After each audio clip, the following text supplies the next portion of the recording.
Hello and welcome to Meet the Candidates. I'm your host, Deanne Healy, and joining me now is Justin Titus, who is a candidate for Councilor-at-Large. Justin, thanks for sitting down with me. Thank you very much. So you just graduated Peabody High in June. Yeah. Great. What made you decide that you wanted to be a Councilor-at-Large? So it's always been kind of my dream to work somewhere, someplace in the government. I've always thought that working for the people and allowing people to vote for someone that will actually hold accountability is a good thing. Okay. And I plan on being that someone. Great. Is there something? What do you think of like maybe the top 2 or 3 things that you think that the city is facing right now that you might be able to affect change on the council? Sure. So I know downtown is currently a mess. We can kind of all see that, whether people want to admit it or not. The traffic issue is really bad. I got stuck in traffic just coming here. It was crazy. It's October. It's October too. Yeah, it's close to Salem too. And you bring up a good point that I think Peabody needs to work in conjunction with its neighboring cities, Danvers, Salem, and try to help alleviate the traffic issue. And I think that can also help with making downtown more like people friendly, make it more walkable, make it more inviting, if like less cars, more inviting. And there are a few ways to do this. Actually, see which one it is. Let's see. I have a couple of. So this is actually from my website. I have a website. I don't know if we'll be able to maybe put it in the bio or something, the description. But I do have this paper. It's called Revitalizing Downtown Peabody. Okay. And it talks about like pretty much taking what we have and then making it better. So we're not technically really adding much to it, but you know, making better sidewalks, maybe like the crossings. You could always, a lot of times people will like cities will raise the crossings to help slow down the traffic, and always you can also put up like traffic cones, stuff like that, try to help narrow the street, because people will want to go slower, and then people will realize maybe this isn't the quickest way to get to where I need to go, so they'll find another route, and maybe they just won't take Lowell and Main Street as much. Maybe they'll take like 114 or something. Okay. Yeah, you might be displacing some of that traffic into neighborhoods, and those residents and might that's just be a so small, happy. very very small snippet of what I have on there. Yep. Sure. Okay. Aside from traffic, and you mentioned the condition, I think, of the streets and some of the sidewalks or whatever. I know that's been a concern. A lot of the individual ward councilors or whatever, probably single biggest complaint of residents. City relies on Chapter 90 money usually to fix that. There's not a whole lot of extra money in the city budget. How do you go about addressing those needs in such a way that residents will feel like they're being heard, that their street or sidewalk needs to be fixed, and they get the action that they want? So actually, my grandparents have been waiting. They have a house. They have a second home in downtown Peabody, next, actually quite close to the old high school. They've been waiting 16 or 17 years to get their sidewalk fixed, and they haven't gotten any notification to when that's going to happen. On a waiting list forever. And I feel like if there was a pothole in front of the mayor's house, I think that'd be fixed up quite quick. And so I think, and a lot of people realize that.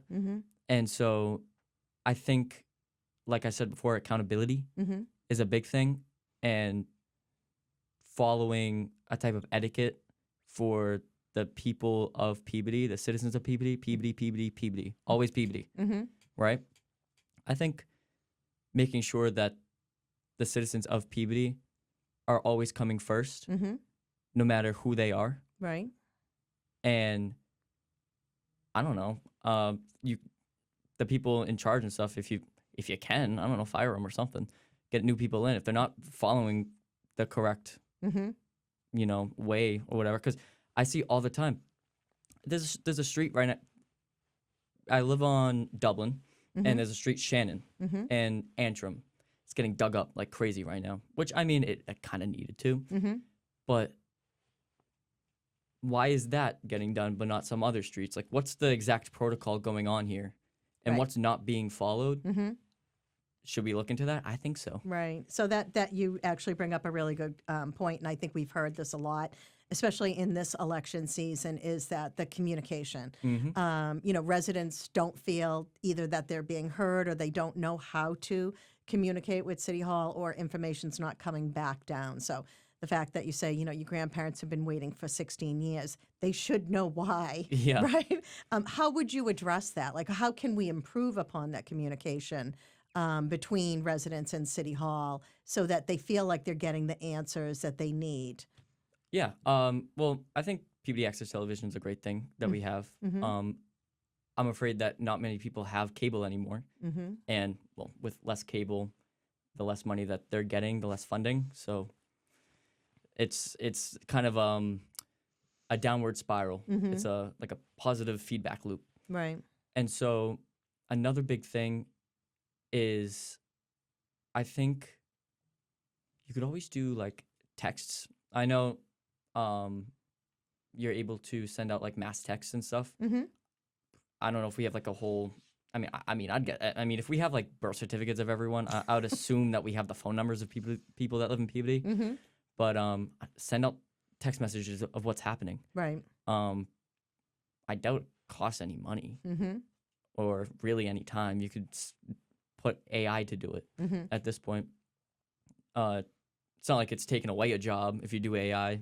If anything, it's not really displacing anyone. You could always send out a text message, and then people that don't have like a mobile cell phone, like smartphone, send out like flyers and stuff to people's homes. Okay.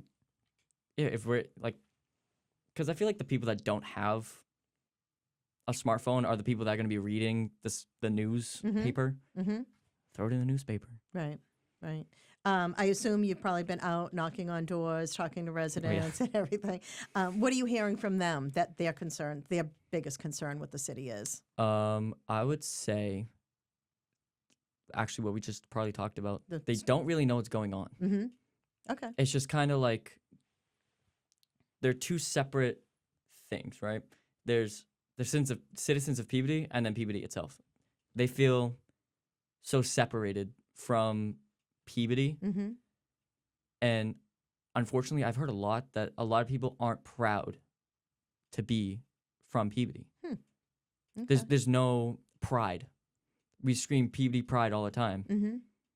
But that's just such a small majority. I've heard many people be like, I don't know, Peabody's just Peabody. I'm like, that's so sad. We should do something about that. Right. Bring pride back to Peabody, Right.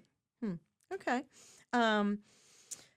Switching gears just a little bit, what would you like to see happen, like with redevelopment of places like Rousselot or Centennial Park that could improve upon the city? Sure. I know Rousselot. Man, I know when that thing was up and going, it smelled horrible. Oh my. I mean, could always, like, affordable housing and stuff is always a good just kind of thing to throw under there. But also, personally, I don't know if I would really go for that. I'd much prefer like a open green space, because I know we do have like the common, but it's like tucked away. Not many people go there. It's just kind of its own little thing. I feel like having a nice big open green, nice trees, nice walkway, maybe have venues there sometimes. I think that would be pretty nice. People would enjoy that. Instead of just a big factory sitting there, No one wants to see a smoke pipe. Okay. And what about Centennial Park? Centennial Park, I call it Centenny. No, Centennial is the park in West Peabody, Centennial Business Is Park. the Yeah. yes the district. Right. Yep, I know. Okay. I call it Oh, Saitan. you okay? And I know a lot of people are definitely trying to open businesses. I actually there's a tattoo and piercing place that I went to very recently called Intricate. And they were having a lot of issues getting the papers to be able to open up. Okay. It took a lot of time. And the tattoo shop right across from them, I'm not sure the name, also had a lot of issues trying to open business. I think there's a lot of red tape. And I think that easing the ability to open up a company would bring in more, which brings in more money, and would in turn actually help Peabody. I think there's a lot of restrictions to opening business and a lot of restrictions to constructing new housing too. Right. And I think that's what brings up the cost of housing in Peabody. It takes forever, and there's so much to go through just to get a permit. Right. And so that time really brings up the cost. Yeah, you brought up housing, which is always a hot topic because we know not just in Peabody and every community around Everywhere. here, we need more housing. Increasing the supply will hopefully bring down the cost of housing Hopefully. overall, right? Hopefully. But we know the demand is here. Oh yeah. But yet when there are projects that are, put forth, many times in the neighborhoods they don't want them, right? And so how do you try to balance that on a city level? That we know we need housing, we need affordable housing, we need senior housing. How do you balance that with the needs of residents not wanting their neighborhood to change? Yeah. I know there are a lot of open lands in Peabody. Like I said before, Rousselot, you could put affordable housing there. Not necessarily has to be a green space. Could really do anything you want with that space. You'd have to change the zoning. Of course. There's Yeah. there's a couple of things you got to go through. Just a couple. More than a couple. There's those restrictions you're talking about, right? Those restrictions. Yeah, I think that. So I understand people not wanting their neighborhoods to change and, drive up the traffic even more. I was just going to say, it goes back to the whole traffic issue. Yep. But I think also there needs to be an understanding that sometimes the greater good, there's a thing called the greater good. And frankly, I believe that's a very important thing.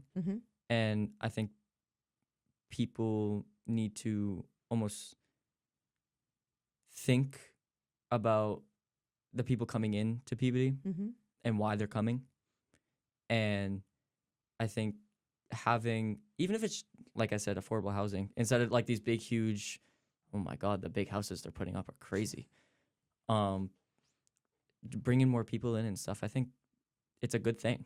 Having more people here for many different reasons. Many, many different reasons.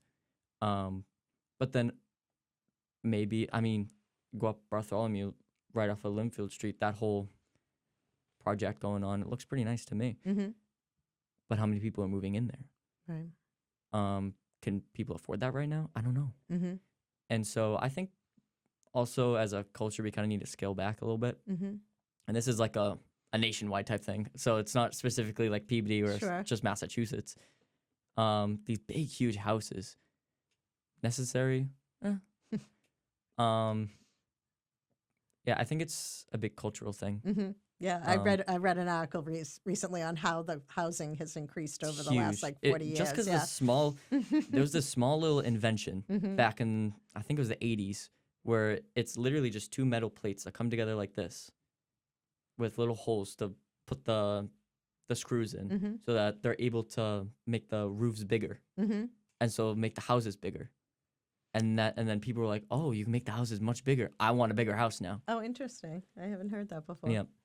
Well, we are coming up towards the end of our time. Is there anything that we didn't touch upon that is, a hot button for you that you're really focused on that you want to share? Yeah. I think just being a genuine good person and having someone that is genuine Mm-hmm. in the city government is always a good thing. Mm-hmm. Uh, I hope to be that person. Um, and I'm not much of a yes man. I'm very confident in myself. Mm-hmm. Not just gonna vote yes on something if I really don't believe it's a good thing. Mm-hmm.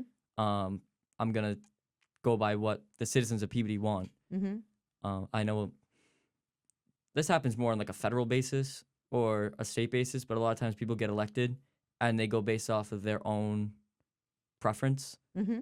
which kind of, but at the same time, you're not really supposed to do that. Mm-hmm. You're supposed to go off of what the citizens want. Mm-hmm. And so I think that's a big thing, and I plan on doing that. I'm genuinely going to listen to the citizens of Peabody. Mm-hmm. I'll have my email open, ready to listen to anything anyone has to say. Great. Well, excellent. Well, thank you for sitting down with me tonight. I appreciate it. Thank you. I appreciated learning more about you. And good luck. The election's in just a few weeks, and so we wish you the best of luck. Thank you. I appreciate it.